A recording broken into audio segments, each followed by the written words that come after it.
Hey guys, welcome back to Mom Talk. Dr. Jessica here at T3, Dr. Cassidy's over there, and then I have Shelly and Stacy with Birthing Naturally. There are doulas here that we love to refer to, and we're going to talk about everything doula today and birth plan. So we'll just go ahead and get started. And so the reason why I wanted to bring them on today is obviously last week or last month we talked about our birth stories, and I felt like my birth story is pretty darn good, but I had a amazing team. I had a fantastic midwife on all three of them, and it was great. Well, we see lots of mamas that bring in their babies after the baby's had a traumatic birth, because the mom has had a traumatic birth, and they're distraught. And so they have births that are just not, they didn't go as planned. And so I think if they had a doula, things might have gone a little better. Remind me, did you have a doula? Nope. No. Midwife, but she stayed with me the whole time. And so Yeah. I felt like I had a doula with me the whole time. Sure. From the first contraction, because I don't know, I have had a baby, my last baby was 12, so things have changed. Yeah. But from the minute I had my first contraction, they were with me. Besides the second one, but that was my fault. But anyways, but like I just think you need a team, and I don't think people actually understand what doulas are. I think they think it's just for a home birth, and it's just someone that kind of just hangs out with them. But that is totally wrong. So false. And so that's what we wanted to bring some doulas in and just kind of educate y'all and ask questions that maybe y'all need answering, and just y'all have not reached out to a doula yet, so here we are. Here we are. Okay, you want to go start? Yes. So for moms who've never heard of a doula, how do you explain what you do? I would say we are the physical, mental, and emotional support components of labor. I always tell people your partner and your doula are kind of like the cabana boys on a beach vacation. I love that. Their job is to provide like the best experience. And your midwife or OB is kind of like the lifeguard. They're there to watch out for sharks, riptides. Their job is to keep everybody safe, and our job is to make your experience better. That's actually a very good analogy. That's true. You know what? With my doula, my mom was like, "That's the only person I would hire back after your first birth." That's she was great. like, she was worth her weight in gold. Yeah, That's awesome. Mm-hmm. I think you would say the same thing, right? It really is. Yeah, we often use that analogy because I think that resonates with most people. It kind of makes sense and sort of explains the very distinctive roles. We each have a lane that we stay in, and we know to stay in and not cross over those lines. But when you have a good cohesive birth team with midwife or provider and doula, it just works very seamlessly. So when do people, this is off script, sorry, but when do people reach out to hire a doula? Like, should they do it at the very beginning, very end? Like, when do they reach out to y'all? Yeah, so Early enough. theoretically, we want them to reach out as soon as possible. And when you have an experienced doula that's been in this for years and years, that we do tend to book up just because of the repeat clients that we have and the clientele, and then and also the referral aspect of things. And so we kind of encourage that early reach out as early as they possibly can. So Do y'all meet before the birth? Like, I've never had a doula, so do you meet with them? Absolutely. Or is it just the birth? I feel like if I'm going to be in somebody's birth space, we should be meeting in person to get to know each other. I also don't want to overstep the role of taking over her partner's job, and every family is going to have a different role and goal as far as that goes. Some dads are like, oh, I help make this baby, I want to help catch this baby, and others are kind of like, I'm a northern hemisphere kind of coach, I want to be up here and support her mentally and emotionally. So if we're not meeting with them in person, then we're going to miss the opportunity to kind of know how to distinctly serve their families. we also have a lot of referrals just from other providers that we work with often, and sometimes they wholeheartedly trust that referral, and they're like, I want to hire you sight unseen. And it's kind of like, we don't really feel comfortable with that because we want to make sure that it's a good fit for everybody. Right? And so we do really encourage that, at least interaction to make sure that, it's a good fit for everybody. Sure. We're good friends, and at the same time, like, she would never marry my husband, and I would probably never marry her husband, because that's just not our person, right? And so your best friend could have had an amazing experience with Shelly and or me, and be like, this is your person, and then you interview and you're like, that's actually not my person. So we'll oftentimes tell those people on the initial interviews, like, it will not insult us if you take the time to interview more people, because that is you taking an empowered approach to your birth team. Yeah, we talked about that a lot last episode too, about how your birth team is so important, and it really does truly matter who's there. And so this is a big part of that. I'm glad you brought that up. For sure. And then how do you help during birth? Like, what do you do? Do you just whisper sweet things to them? Or like what do you do? What does a doula do during birth? That is one of the most common questions that we get. Yeah. So what do you, A lot of what do you do? misnomers. What do you do in birth, or what do you not do at birth? I do not sit and hold space. I can tell you that. I am definitely a doer. I'm more of that servant heart, and I like to get in there and actually do something and be productive. So I always say we're not good space holders. I'm not going to be like, good job, mom, sitting down while she's going for a power walk. We are going to be like in the thick of it, really working with them to create the experience versus kind of standing by the sideline. And kind of circling back to that analogy of a lifeguard at the pool versus the cabana boy, or even the swim instructor in the water. We are in the water. We are in there with them. in that, Yeah. And so it may be something at early labor when we're doing a lot of it telephonically of like, oh, I think this is it. And they're that super upregulated, excited place. It may be like, hey, I want you to try to take a nap, or I want you to go take a warm bath or shower, or go for a walk, or make sure you're hydrating or eating. And then when things start getting more intense, we're there in person. And I always say when dads feel like, or their partner feels like they have kind of gone past that 8th grade and they're like, we are not cut out for this place, we need the next level, that's a great time to have your doula join you, whether that's at home or your place of birth, and start that support at that point before she gets desperate. We don't want families waiting until they're desperate for support before they bring us in. It takes a lot longer to recover. So then at that point, it's hands-on comfort moves, choosing different positions for progress, because you can sit in a bathtub and have a great experience just sitting in the tub, but that labor could potentially be hours longer than if you got up and moved and allowed your baby to explore the movement through the pelvis more efficiently. So you kind of understand what the mom wants, right? Yes. Before, and then when it's not going that way, you just try to figure out how to change it. Is that kind of what I'm getting? There's a lot of pivoting that Yeah. happens in labor and birth. There's a lot of prep work that's involved, and we also require our first-time moms to take a comprehensive childbirth class, and we offer that as a team as well. And so most of our clients do take our classes, and so they get to know us, but they also get that additional layer of education along the way, which helps them to be more empowered, and they sort of do that legwork during pregnancy. And I think that that's a really important piece of it, because in order to labor efficiently, we know birth is 90% mental and 10% physical. And if you have not been able to do the learning before you go into labor, you're going to have a really hard time if your doula is trying to feed you all this information and make you choose positions that don't feel intuitive to your body. It just feels like somebody else bossing you around in a very vulnerable situation.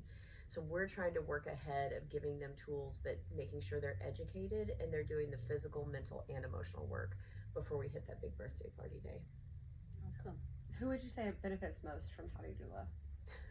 That's another great question. I think it sometimes depends on the Depends. birthing party. Like sometimes it's dads getting the pressure taken off of them, or the partner who's like, I don't want to have to be in charge here of thinking through all the scenarios or how to do that next thing. Sometimes it's mom, and sometimes it's even prenatal versus in the moment. We have some people that need way more doula support before they're in labor, and then by the time we get to labor, they're like, you were amazing, help, thank you for being here. And we're like, that's because you did so much up front. So I think it depends. And then the baby, right? Because we know that babies who are born with families that use a doula have higher APGAR scores, and they have higher rates of breastfeeding. So overall, the baby's health trajectory is already impacted at that point too. Yeah, Yeah, go ahead. well, I was just going to say, because it's easy for us to be super proactive within that first hour or two, and helping to get baby latched on, and really helping them to advocate for things like true skin to skin, not having any barriers there and things of that nature. Because I know a lot of mamas think that a doula is more of a luxury, but it's really not. It's a must, right? Like to really get the birth you For want. sure. I mean, I would say, like, when I was reading through, you know, and kind of thinking through that, your baby moon is a luxury, right? Getting to go on that trip, or your $900 baby bouncy rocker kind of thing, that's a luxury. But having somebody that is on your birth team that only works for you is a completely different game-changing situation. Like, Shelly and I don't work for the midwife or the OB or the hospital or the birth center. We work specifically for that family, and so we can help them in that moment to make decisions that are most impactful for their family versus their other side opinions. Right. Is that a good way to say that? Yeah. Oh yeah, Okay. that's fair. I mean, works for you, and also has been present for a million births, not a million, but like a lot of births, Yeah. right? And has seen this before probably, and can help you kind of navigate situations. For sure. We Yeah. talked a lot about, me and my doula talked a lot about things that like we can wait to make decisions on, things that like need a decision now, and being able to navigate that and say like this one is important and this one's not as important, and how dad wouldn't be able to decipher. Yeah. Is that true? Well, and also important to talk through those things well before the Mhm. onset of labor, because we want mom to not be in that thinking brain. We want her to be in more of that limbic hindbrain, you know, system where she's can find the labor flow state, right? Yeah. So if we do all of that work beforehand and we talk through all of those things, and I was going to say additionally, we kind of talk about the different roles of a coach or a spouse versus a doula, and sometimes spouses don't want to hire a doula because they're like, I want to take more of that primary coaching role, but it's more of a team approach, right? We really work together, and if we can sort of have this cohesive relationship and kind of define more of what the roles are going to be and what dad's comfort level is and how he supports mom versus where we come in, it's really helpful to kind of define that ahead of time, and it's just a beautiful team approach. And I think, you know, when you're talking about families that are coming in, bringing in a baby after the mom has had a traumatic birth experience, dads have that traumatic birth experience too, especially if they weren't equipped to go into the birth feeling like they knew how to support.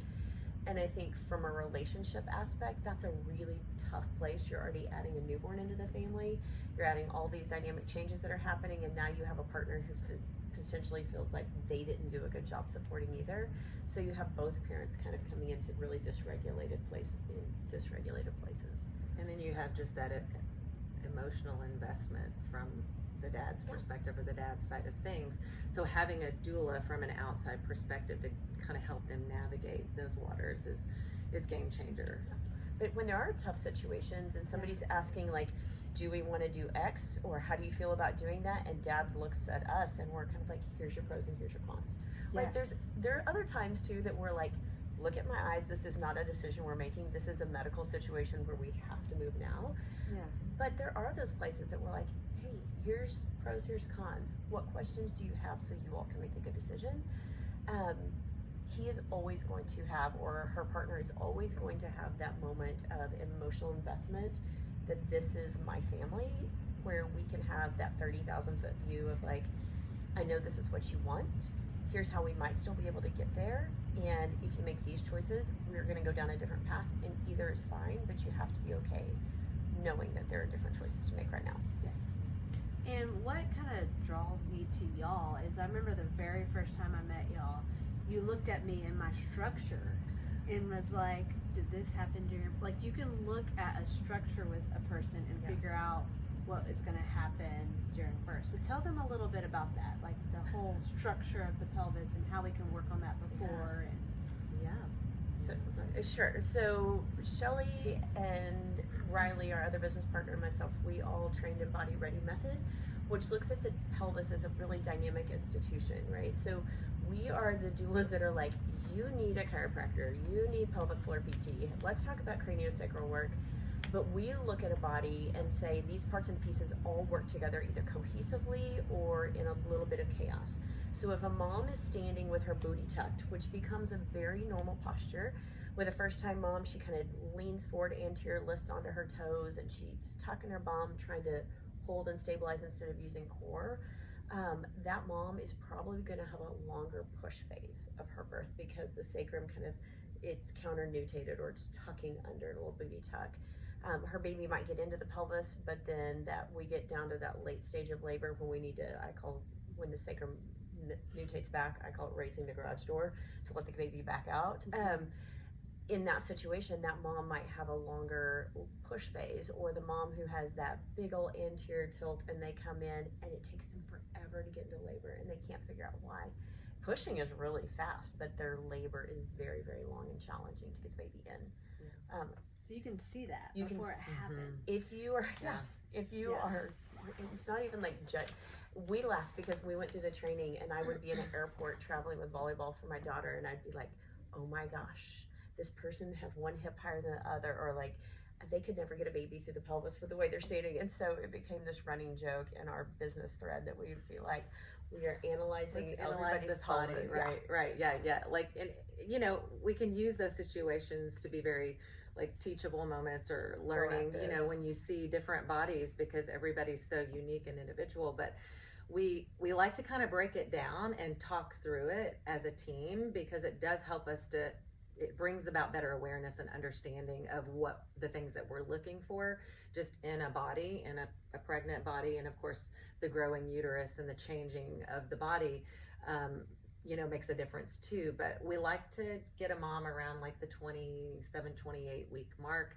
and sort of give them tools to help them to be proactive, right? And that would be the other thing. We're not just going to look at the body and judge it. We're going to be like, hey, if you do these 4 or 5 things, which will take you 5 minutes or less for most people a day, you are investing in the capacity for your body to approach labor in a very functional pattern.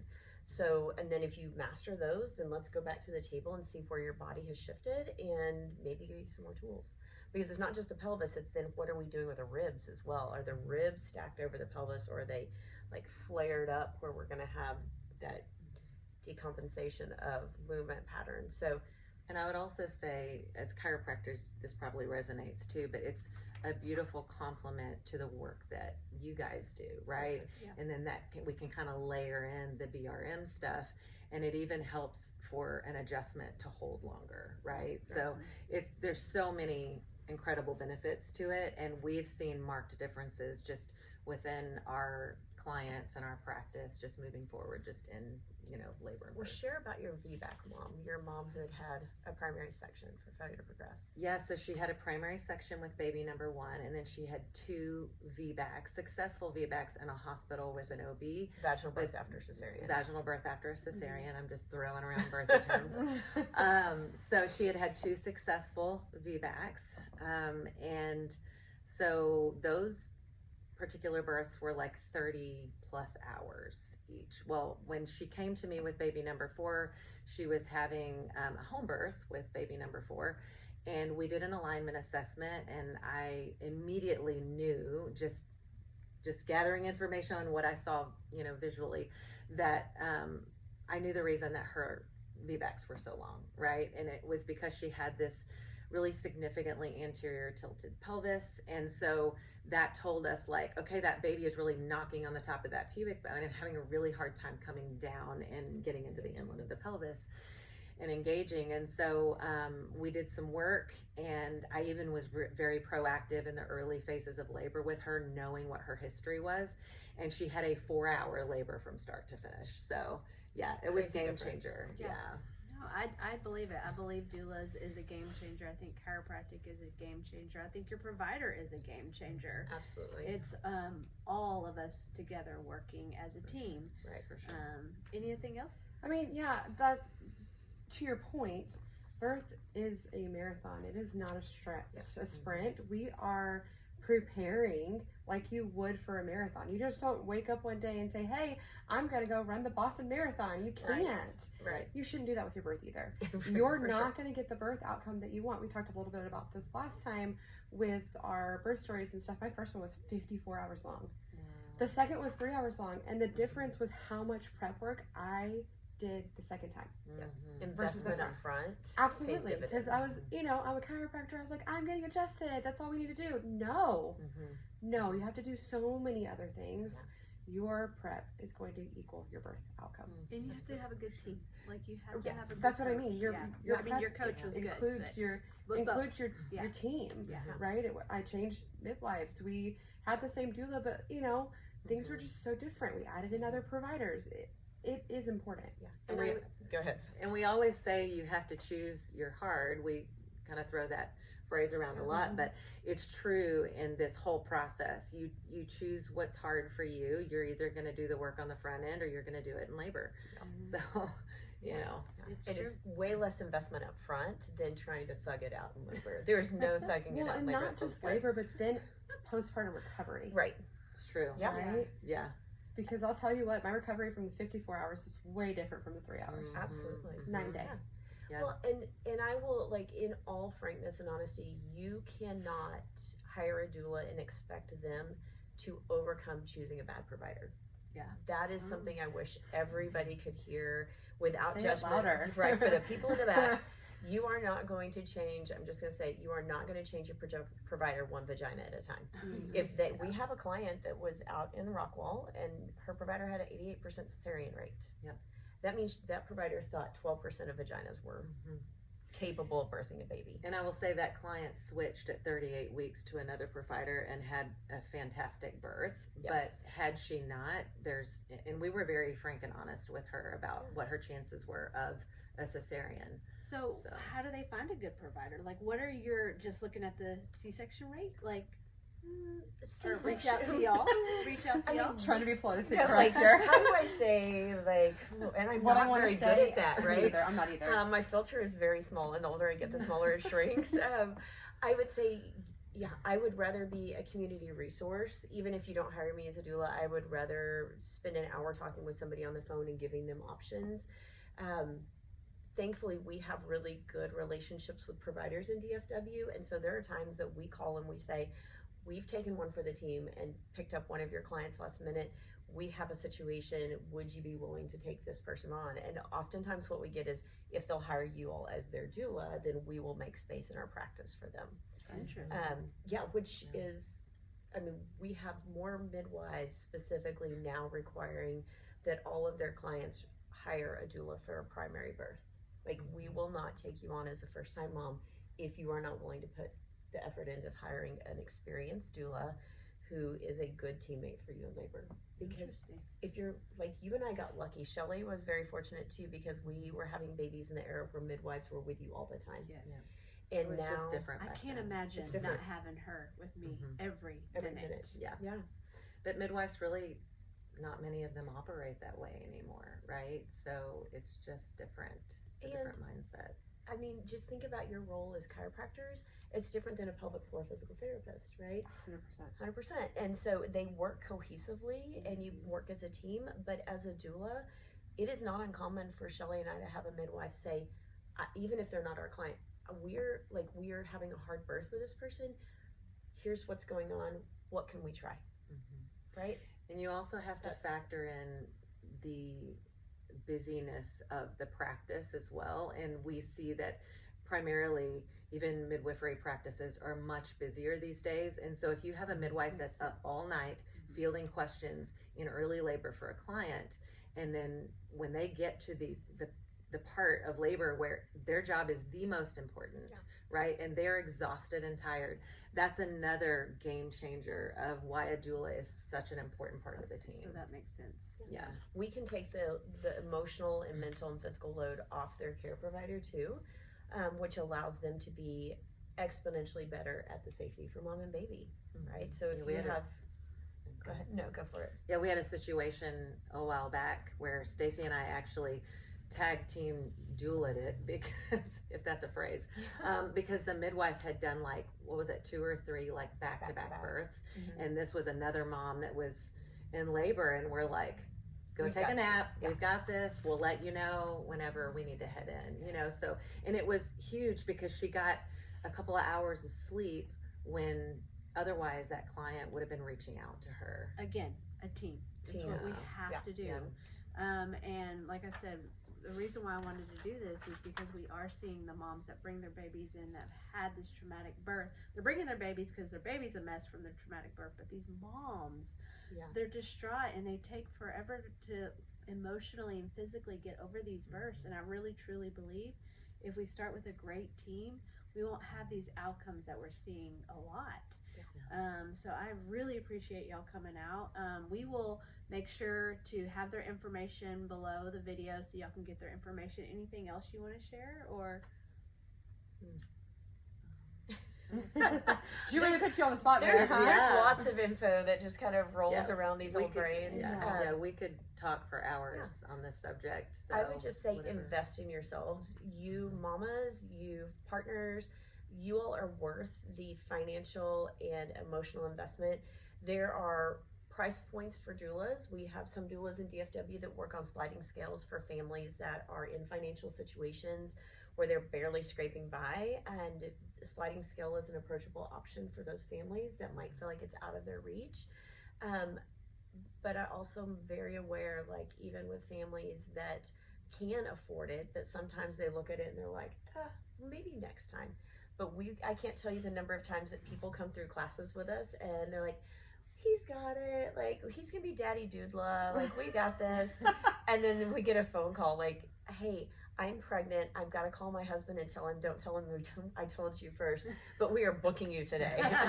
So Yeah, there's been many times that second and third time moms have called They us learn. and booked us very early on Yeah. because they see after the fact, in retrospect, that it Yeah. would have been very beneficial to have one. So but I would And just, maybe that helps them get through their next birth after their trauma, right? For sure. And that's where the prep work comes in, again, like we talked about a little bit earlier, for that second birth is maybe beforehand when we're meeting with you guys face to face, yes, maybe more than once before birthday comes. Yeah. absolutely. Right? Mhm. Yeah, so invest in yourselves.